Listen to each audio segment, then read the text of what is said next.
Meus queridos, vamos falar um pouco sobre processo de fabricação e tratamentos térmicos do aço.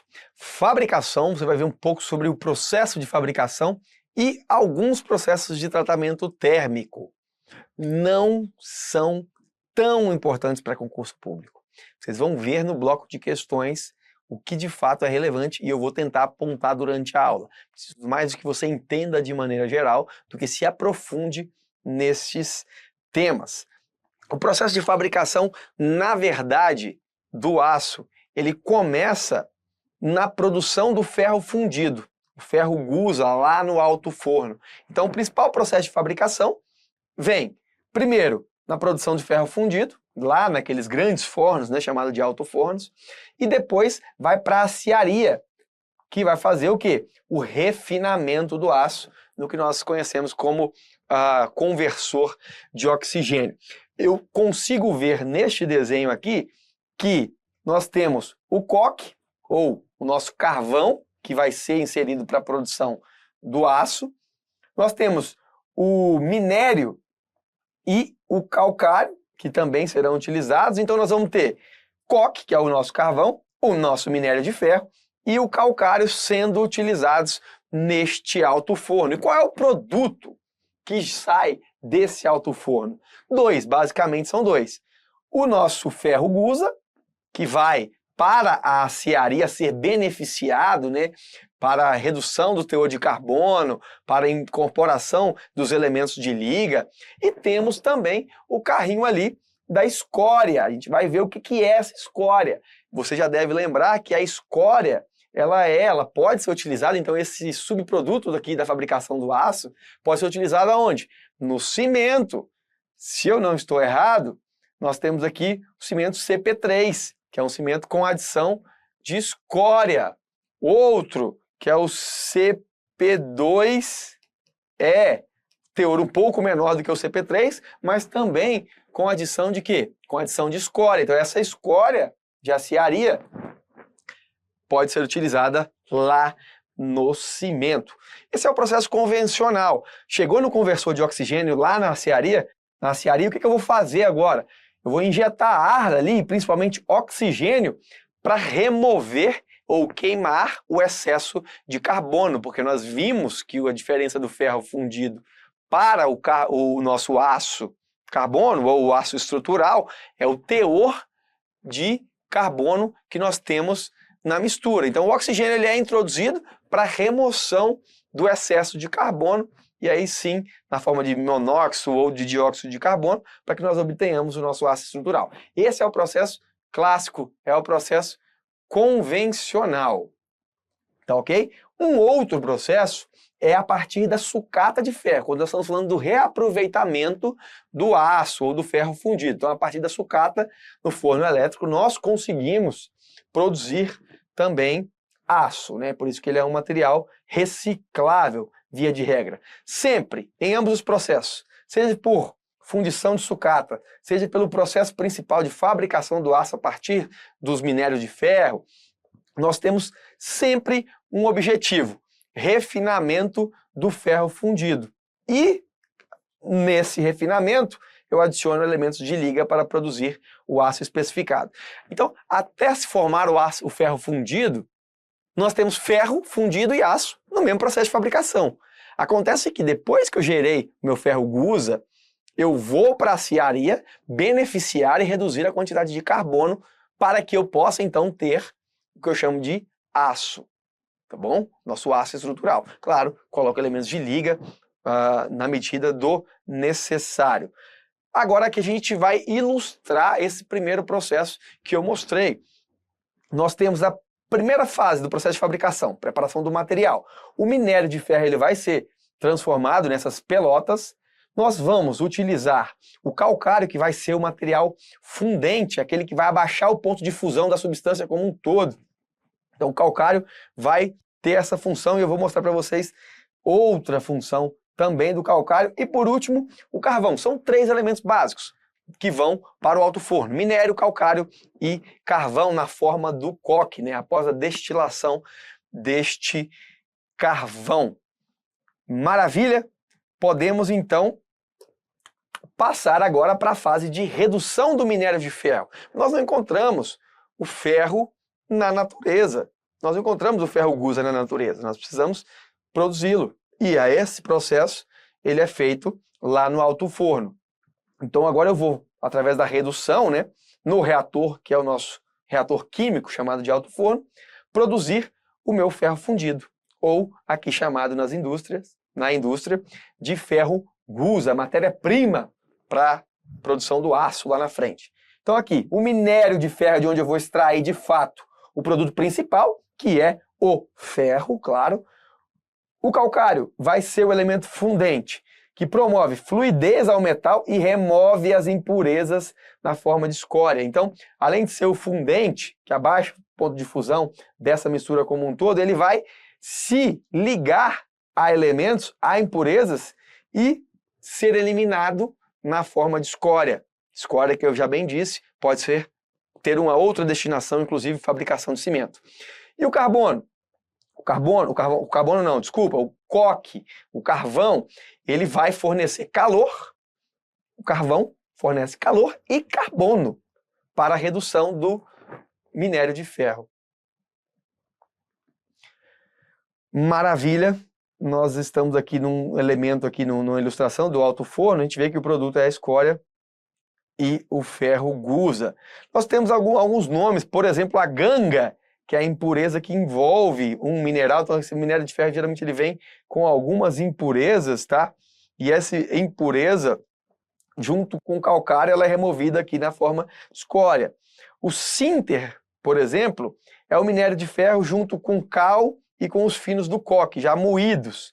São nomes que eu não trouxe aqui para vocês, porque não vem ao caso para concurso público. Mais interessante, minério, calcário e carvão vão para o alto forno gerando, e aí eu preciso saber, o ferro gusa, que é uma liga com alto teor de carbono e com impurezas, então eu preciso tratar essa liga, preciso beneficiar esse ferro gusa para chegar no aço, remover impureza, acrescentar elementos de liga, baixar o teor de carbono, e tenho a escória, que vai ser utilizada na matéria-prima para fabricação de cimento. Saí do alto forno, então, vou levar o meu ferro gusa para a aciaria, para o refino. No refino, o que eu vou buscar fazer? Remover o excesso de carbono, afinal de contas, para se tornar um aço utilizado nas estruturas, no máximo aí um teor de carbono de 2,11%. Então eu injeto oxigênio e ele queima na forma de CO, monóxido ou de dióxido de carbono. Outra coisa feita ali, reduzir as impurezas. Então, eu vou remover ali na forma de escória. Desculpa, a forma de escória já foi removida aqui. Agora aqui estou redução de impurezas lá no processo dentro da aciaria. Aí a adição de ligas. Quais são as ligas? Não vou mencionar, porque nenhuma questão de concurso vai te perguntar quais são todos os elementos inseridos no processo de refino do aço. No final, através do lingoteamento, o aço fundido é descarregado nas lingoteiras, que são formas metálicas especiais, permitindo confecção de placas, tarugos, denominados lingotes. Então ele vai sair na forma de lingotes ou tarugos, placas de aço fundido, para que aí sim nós tenhamos um outro processo para formar os perfis estruturais, e via de regra quase sempre é o processo de laminação. Não é o único produto siderúrgico, mas em geral, a partir do lingoteamento aqui, o nosso aço, né, ele vai para a laminação. O lingote chega na laminação e eu vou transformar no principal produto siderúrgico, que é o perfil, para as estruturas, perfis estruturais. Mas posso produzir chapas, posso produzir barras, posso produzir diversos elementos pelo processo de laminação. Maravilha, esse processo de laminação aqui, ele é um processo de laminação a quente e forma, a partir desses cilindros aqui, né, vai calandrando ali a peça até que ela saia no formato desejado. A gente vai falar um pouco mais sobre esse processo de laminação no momento específico. Acontece que na hora que eu formo esse perfil, ele está quente, ele não está o ferro fundido, mas ele está o ferro sendo laminado a elevada temperatura. E aí, na no resfriamento, acontece que superficialmente eu tenho um resfriamento muito mais rápido do que na parte interior, ou seja, quem está em contato com a atmosfera resfria de maneira desigual do que as massas mais concentradas no nosso centro do perfil. O que isso gera? Qual é o principal problema? Acontece que na laminação, ao final, nós temos no perfil já introduzidas tensões residuais. Então, os perfis, seja ele laminado ou os perfis compostos, quando a gente solda, quando a gente faz aquecimento, eles sempre terão resfriamentos desiguais. Isso vai gerar tensões. Imagina que nós tenhamos, por exemplo, um disco sendo totalmente aquecido e ele começa a resfriar pela borda. A borda se resfria, tende a contrair. O meio está quente, extremamente quente, está mais dilatado, tende a expandir. Isso vai gerar diferença ali de problemas de tração e compressão. No elemento que tem uma seção transversal mais elaborada, como um perfil H, um perfil I, isso gera alguns perfis de tensão residual. Ou seja, veja que esse diagrama que ele me dá, que eu tenho tensões de compressão na mesa superior, tensão de tração na região central da mesa, tração na região central da alma. Então essa distribuição de tensões que não são tensões externas, são tensões do próprio perfil, do próprio processo de fabricação e laminação. Elas vão, as tensões residuais, se somar às tensões externas, lá do carregamento da estrutura, e claro, deverão respeitar no total a resistência do meu material. Então se eu tenho um perfil com muita tensão residual, cada vez menos eu vou poder utilizar da sobrecarga que ele resiste. Vocês entenderam? Então, a tensão, ela vai existir, a tensão residual, a não ser que a gente tenha ali para amenizar alguns tratamentos térmicos que nós vamos ver, mas existe. E essa tensão residual se soma às tensões atuantes, digamos que nós temos um elemento aqui, temos um elemento tracionado. Então, tensão residual mais tensão atuante, por conta da solicitação externa, me dá um perfil diferente daquele se eu analiso somente o carregamento. Se eu analiso somente o carregamento, eu teria simplesmente este cenário. Quando eu analiso de uma maneira conjunta as tensões residuais e o carregamento, eu chego no perfil, no diagrama mais real, a distribuição de tensões mais real no meu perfil. Seja ele em formato de I, seja numa barra, seja enfim, num tubo, todos esses nossos perfis eles vão ter ali tensões residuais associadas. E isso faz com que, se antes eu partiria da origem, começaria a sobrecarregar o meu material, e ele seguiria um caminho mais ou menos assim, até o seu escoamento, acontece que ele começa, de fato, a escoar em diversos pontos. Veja que no ponto 1, os extremos que já estavam sob determinada tensão de compressão começam a escoar. Quando eu avanço, quando eu sobrecarrego ainda mais externamente o meu perfil, outras regiões começam a escoar, regiões que já estavam sobrecarregadas com tensões residuais. E por último, lá quando eu plastifiquei toda a minha seção, ou seja, quando toda ela atingiu o limite de escoamento, daí para frente não interessa se ele tinha ou não tinha tensões residuais, o comportamento é muito semelhante. Então perceba que a tensão de escoamento ela tem que ser respeitada. E na verdade aqui a tensão de escoamento ela é uma soma da tensão residual e da tensão externa. A tensão aqui aplicada, mais a tensão, o quê? Residual.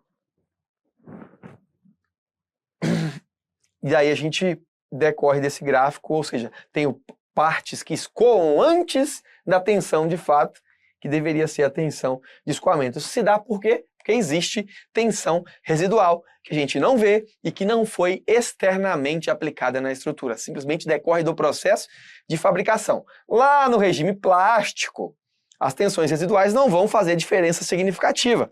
Ah, Guilherme, eu então não faz diferença para mim, porque eu dimensiono as estruturas metálicas, eu aprendi que elas vão no regime plástico, eu não limito ao escoamento, eu vou além dele. Tudo bem, de fato é interessante, é uma maneira de aproveitar melhor o nosso material, permitir com que ele atinja tensões plásticas mais elevadas e que eu não limite só até o escoamento, igual eu poderia fazer com outros elementos, como por exemplo o concreto que não tem o escoamento, né? Mas alguns outros perfis que nós só trabalhamos no regime elástico, eu não vou para a fase plástica. De fato, nós dimensionamos perfis metálicos na fase plástica, eu não fico restrito à fase elástica. Porém, existe o estado limite de serviço, que também tem que ser respeitado. E ele sim, via de regra, fica ali na região elástica, na fase elástica. Então essas tensões elas podem influenciar significativamente em deformações, por exemplo. Ainda que na ruptura do estado limite último, isso não faça tanta diferença. Aqui rapidamente um resumo do que nós vimos. Então a gente viu que o minério, o calcário e o carvão passam pelo alto forno gerando a escória, que vai lá para a fábrica de cimento, e o ferro gusa, que vem para a aciaria ser beneficiado, sai pelos lingotes e depois gera ali o meu aço acabado. Esse aço acabado, ele pode sofrer conformação mecânica, usinagem aqui, ou seja, para atingir determinadas formas, perfis, perfil I, perfil H, a gente falou ali, inclusive mostrei aqui que a laminação é uma maneira de uma conformação mecânica, mas eu posso ter outros tipos, por exemplo, trefilação, que é uma outra forma, posso ter forja, posso ter outras formas, processos mecânicos que mudam a seção, que dão características ali, formas que eu desejo. Mas eu também posso submeter o meu aço a processos térmicos, processamento térmico, tratamento térmico. Então não é agora só um tratamento mecânico, eu quero melhorar alguma propriedade termicamente falando. Os principais, recozimento, têmpera, revenido, colocarei aqui também normalização, são os principais processos térmicos, tratamentos térmicos do aço. A gente vai ver rapidamente esses 4, tá? Quero que vocês entendam de uma maneira geral qual é a função de um tratamento térmico. Então, o tratamento térmico ele é um recurso empregado para melhorar alguma propriedade do aço e ele se divide em 2 grandes grupos. Se eu entendi que as tensões internas são prejudiciais, as tensões residuais que a gente mostrou aqui, elas prejudicam a minha estrutura, o meu perfil, então eu vou ter um grupo de tratamento térmico destinado principalmente a reduzir tensões internas, provocadas lá no processo de laminação que a gente viu. E vou ter um outro grupo destinado a modificar, a melhorar alguma propriedade, melhorar a estrutura dos cristais e, consequentemente, resistência e alguma outra propriedade. Então são basicamente 2 grandes grupos. Quem está destinado a reduzir tensões internas, a gente pode falar que é a normalização e o recozimento. A normalização, como aqui a gente consegue ver, é o aquecimento do aço seguido de resfriamento ao ar, com o objetivo de refinar o grão e melhorar a uniformidade da microestrutura da peça. Ou seja, isso daqui vai reduzir tensão interna. O recozimento. Aqueço da mesma forma que a normalização, só que agora resfrio de forma mais lenta o meu aço. Dessa maneira eu tenho um aço mais elástico, mais dúctil, porém um aço menos duro. Dureza, ductilidade, elasticidade são todas propriedades mecânicas, que inclusive eu trouxe aqui pra gente. Olha, quando a gente fala da dureza, é a resistência superficial à penetração de peças mais duras. Então, uma peça deixa marca permanente na outra, uma esfera de um material diferente deixa marca permanente. Isso é dureza. Claro, a dureza lá nas rochas, na mecânica das rochas, na geotecnia, na geologia, ela é a resistência ao risco ou à abrasão. Também temos essa definição de dureza. Mas em estruturas metálicas, basicamente, é a resistência superficial à penetração de peças mais duras. Ductilidade, o oposto de fragilidade, é a capacidade de atingir grandes deformações sem se romper. Então a gente fala aqui que o aço ficou mais elástico, mais dúctil e menos duro com o processo de recozimento. Ok, tensões internas aliviadas por normalização ou por recozimento. E agora as modificações na estrutura cristalina. Temos a têmpera, que é o aquecimento seguido de um resfriamento rápido, de um resfriamento abrupto do aço. Isso faz com que ele fique mais duro, porém mais quebradiço. Então ele está mais duro, porém mais quebradiço, mais frágil, eu diria. E a fragilidade está associada a materiais que se rompem bruscamente sem aviso prévio. Os aços podem se tornar frágeis pela ação de diversos agentes, incluindo baixas temperaturas e efeitos térmicos locais. Outro tratamento é o revenido, que geralmente está acompanhado, que vem acompanhando aí o processo de têmpera. Normalmente o revenido acompanha a têmpera. Por quê? No caso do revenido, o aço é levado a temperaturas determinadas, dentro de uma determinada faixa de temperatura, fica ali por um tempo, e aí sim, depois sofre o processo de resfriamento. Esta colocação em faixas adequadas de temperatura do aço é o que nós chamamos ali de revenido. E o objetivo é diminuir a dureza e aumentar a ductilidade e tenacidade do aço, que geralmente passou inicialmente por um processo de têmpera. Ok? Falamos aqui rapidamente sobre os processos de tratamento térmico e encerro a aula com essas propriedades mecânicas do aço, onde eu mencionei apenas as principais. Por último, aqui a gente falou sobre o revenido, que melhora a tenacidade do aço. Eu falo para vocês, então, a tenacidade é o quê? Tá aqui, ó, na nossa tabelinha. Claro, energia total por unidade de volume que o material pode absorver até sua ruptura. Então, a tenacidade é toda essa área abaixo do diagrama tensão-deformação até a ruptura. E ela está diretamente ligada à capacidade de absorção de impactos que esse material tem. Então, ele consegue absorver impactos sem se romper se ele tiver um módulo de elasticidade ou se ele for mais tenaz, elevado módulo de tenacidade. Beleza? Assim a gente encerra. Vamos resolver alguns assuntos, algumas questões sobre o que nós vimos na aula teórica.